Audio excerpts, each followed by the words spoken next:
자, 오늘 이제 2월 21일입니다. 오늘 같은 경우는 이 양키스의 슈퍼스타죠. 이 에런 저지 선수의 연장 계약, 이제 FA를 앞두고 있는 저지 선수 얘기를 저희가 한번 해보도록 하겠습니다. 지난 18일이었죠. 이 CC 사바시아가 진행하는 팟캐스트에 출연을 해서 이제 연장 계약을 맺고 싶다는 바람을 드러냈었습니다. 그래요. 가능하면 빨리 연장 계약하고 싶다. 시즌 개막 전에 하고 싶다는 생각이 있고, 양키스 유니폼을 입는 것은 뭐 큰 영광이다. 사실 예전부터 에런 저지 선수의 양키스에 대한 그 애정은 너무나도 뭐 돋보이는 것이었기 때문에 사실 뭐 그렇죠. 특별한 건 아닌 것 같습니다. 맞습니다.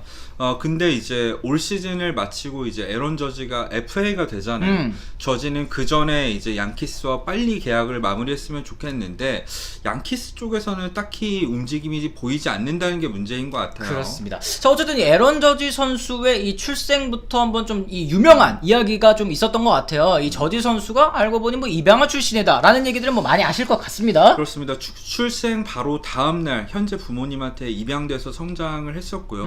어머니 아버님은 모두 백인인데 본인의 피부 색깔은 아무래도 좀 검다 보니까 거기에 대해서 좀 의문을 표기를 했었는데 입양 사실을 이제 입양하신 양부모님들이 알리고 그때부터 이제 뭐 저지가 알게 됐다. 뭐 이런 일화도 있고. 그러니까 알게 됐는데 보통 이제 어렸을 때 이런 걸 들으면 좀 충격을 받을 법도 한데 워낙에 이제 저지 선수의 부모님이 사랑으로 이제 저지를 키웠기 때문에 내가 알고 있는 유일한 부모님이기 때문에 상관없다. 뭐 이런 식으로 또 넘겼다고 그렇죠. 합니다. 부모님 모두 이제 독실한 신앙인이기도 하고 교사 출신이잖아요. 네.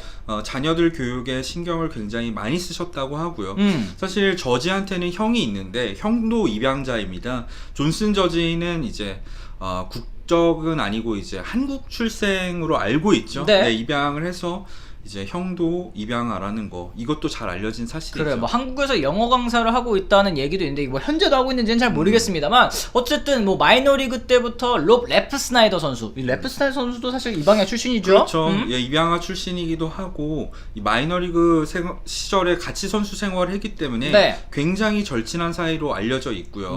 박효준 선수도 이제 에런 저지가 먼저 다가가서 많이 챙겨준 것으로 알려져 있습니다. 그렇습니다. 이 지난 2013년 1라운드 전체 32번으로 양키스에 이제 지명이 됐습니다. 뭐 미식축구, 농구, 뭐 여러 가지 다른 스포츠들도 많이 병행을 했습니다만 역시 본인은 야구를 제일 좋아해서 야구를 선택했다라는 얘기가 있었는데 그렇습니다. 미식축구에서 이제 타이엔드로서 상당한 유망주라는 평가를 받기도 했었고요. 키가 2m 1cm, 이것도 스파이크를 안 신고 2m가 넘거든요. 그러다 보니까 키도 굉장히 커서 농구 쪽으로도 유명했던 선수라고 알려져 있지만 야구를 선택한 거 지금으로 봤을 때는 너무 잘한 결정이죠. 맞습니다. 마이너리그 3년 만에 이제 메이저리그를 밟게 됐습니다만 사실 대졸이잖아요. 만 24살. 사실은 좀 이 특급 유망주 치고는 늦게 메이저리그에 데뷔한 편인 것 같습니다. 사실 유망주 시절의 평가도 엇갈리는 부분이 많았어요. 마이너리그 3년 동안 20홈런을 한 번 기록하긴 했었는데 30홈런 근처까지 친 시즌이 없기도 했었습니다. 대졸로서는 엘리트급 선수로서는 좀 의외인 결과라고 할 수 있겠고요. 타율 역시 3할을 넘기지 못했었기 때문에 이 컨택 부분에 대해서 조금 이제 의문이 있었지만 마이너리그 시절부터 유명했던 건 역시 압도적인 파워. 그러니까 이게 실제로 홈런으로 발현되지는 않았었지만 원체 이 파워툴, 로우 파워에 대해서 높게 평가를 받았던 선수였죠. 그렇습니다. 이 데뷔 시즌에서는 27경기 타율 1할 7푼 9리 0.179로 부진했습니다. 그래서 저지 선수가 지금도 핸드폰 배경화면에 0.179라는 숫자가 박혀져 있대요. 왜냐하면 데뷔 시즌에 이렇게 부진했었던 것을 잊지 않기 위함이라고 얘기를 하는데 그만큼 계속해서 성장을 위해서 노력했었던 선수라는 점 알 수 있겠습니다. 이 데뷔 시즌 타율 1할 7푼 9리가 또 에런 저지한테는 심각했던 게 당시에 양키스의 이 주전 타격 코치, 그러니까 메인 타격 코치와 보조 타격 코치 모두가 이 에런 저지의 타격 폼에 대해서 수정을 하려고 했었어요. 저지 같은 경우에는 아마추어 시절부터 일정한 타격 폼을 유지했었습니다. 그러니까 일반적인 메이저리그 타자들은 그냥 배트를 든 상태에서 바로 내려치듯이 스윙을 하는데 에런 저지 같은 경우에는 배트를 뒤쪽으로 넘겼다가 채찍처럼 휘두르는 이런 습관이 있었거든요. 이게 파워를 위한 에런 저지의 특유의 타격 폼인데 이게 정확도에 도움이 되지 않는다고 생각을 했었고 더군다나 데뷔 첫 시즌 성적까지 안 좋으니까 에런 저지한테 엄청난 프레셔가 가해졌던 상황이 있었죠. 그렇습니다. 어쨌든 이 자신만의 방식으로 2017년에는 첫 풀타임 시즌 무려 52개의 홈런을 또 때려내게 됐습니다. 이게 결국 피트 알론소가 기록을 경신하긴 했었지만 그 전까지는 양대 리그 통틀어서 최다 홈런 기록이었었는데 신인 데뷔. 네.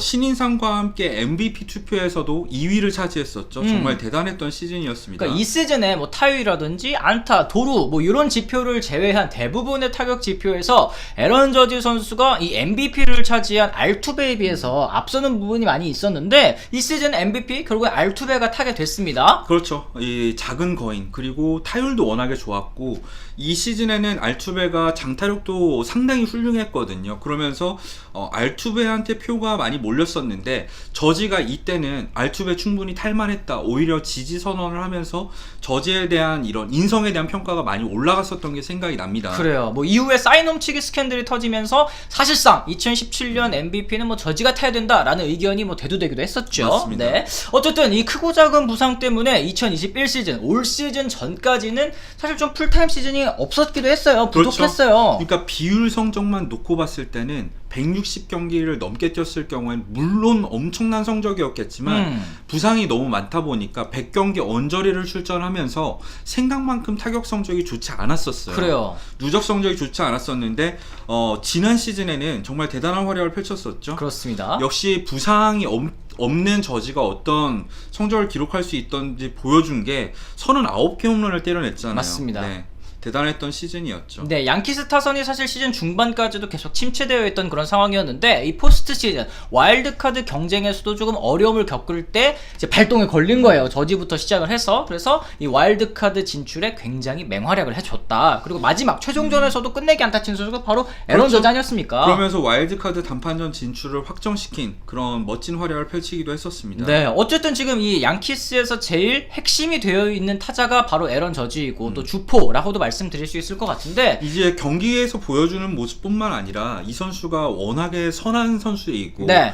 봉사활동도 굉장히 열심히 하는 것으로 알려져 있고 인성도 훌륭하다 보니까 팀 내 리더로서의 역할도 굉장히 중요하다고 생각을 합니다. 저는. 맞습니다. 네. 지금 이제 사실 양키스에서 이 이미지가 강한 선수들, 개성이 강한 선수들이 과거에 비하면 많이 없는 그런 상황에서 에런 저지가 좀 조용한 리더십으로 팀 내 목소리를 내고 있다는 사실이 좀 알려지기도 했었고 그렇죠. 그리고 2021 시즌 기준으로 생각했을 때 광고 계약만 13건을 맺었는데 네. 이게 리그 최다예요. 수익만 해도 2,400만 불을 벌어들였으니까 에런 저지가 양키스의 슈퍼스타로서 어떤 입지를 가진 선수인지 이것만으로도 알 수 있다고 생각을 합니다. 그렇습니다. 올 시즌 받은 연봉의 뭐 2배 이상을 광고로만 벌어들인 에런 저지라고 할 수 있을 것 같습니다. 뭐 2021년 메이저리그 유니폼 판매량 전체 7위에 그쳤습니다만 2017년과 19년까지는 3년 연속 전체 1위. 이 동안 많이 팔았으니까 그렇지. 새로 팔 게 없는 거죠, 이거는. 유니폼 판매량 같은 경우에는 팀을 옮기지 않는 이상 결국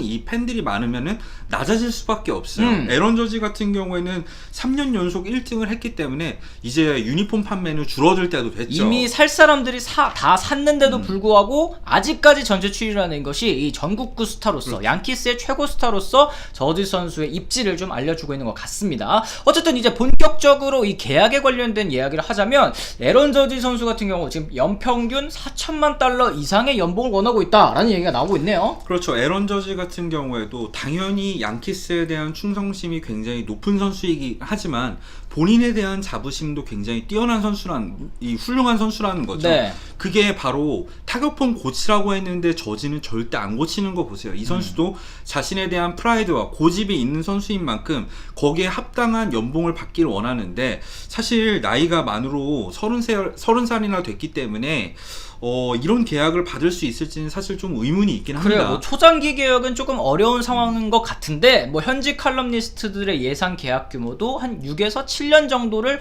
내다보고 있다고 합니다. 예상 연봉도 한 3,800만 달러 수준이라고 하니까 이랬을 때는 6년 2억 2,800만 달러, 7년 2억 6,600만 달러 이게 좀 약간 맥시멈으로 보고 있는 것 같네요. 그렇죠. 이 이상 계약을 맺기에는 에런 저지가 워낙에 데뷔도 늦었다 보니까 아무래도 계약 기간을 길게 가져가기 어려운 부분이 분명히 있을 거예요. 네, 과연 그랬을 때 이 저지가 원하는 계약 지금 양키스가 시즌 시작하기 전에 안겨줄 것이냐에 대한 얘기도 좀 해볼 수 있을 것 같아요. 사실 에런 저지한테 뭐 계약을 안겨줄 수 있다면 좋겠지만 양키스 같은 경우에는 사치세 라인에서 지금 간당간당한 상황이란 말이죠. 근데 올 시즌이 끝나면은 체프먼 등 이 고액 연봉자들이 많이 빠져나가게 됩니다. 네. 그런 상황에서 페이롤에 여유가 있을 때 에런 저지와 계약을 맺는 게 사치스 라인을 피할 수 있는 방법이기도 하거든요. 네. 또 에런 저지 같은 경우에는 사실 비슷한 금액이면 양키스 남으려고 할 거 아니야. 보통 그렇겠죠. 워낙 양키스에 대한 애정이 강한 선수다 보니까 네. 이게 오히려 발목을 잡아서 양키스가 시즌 전에 계약을 맺을 확률은 굉장히 낮다고 현지에서도 평가하고 있습니다. 그렇습니다. 그렇기 때문에 올 시즌 끝나고 FA 자격을 얻은 다음에 뭐 체프먼 브리튼, 게다가 지금 뭐 산체스, 갈로, 타이온, 그린 이런 선수들까지 FA 자격을 얻어서 페이로 한번 싹 빠지는 때가 오기 때문에 아마 지금 아직까지 사치스 라인이 간당간당한 현 시점에 계약을 하기보다는 시즌 끝나고 계약하지 않을까가 이제 일단 저희의 생각이네요. 맞습니다. 네.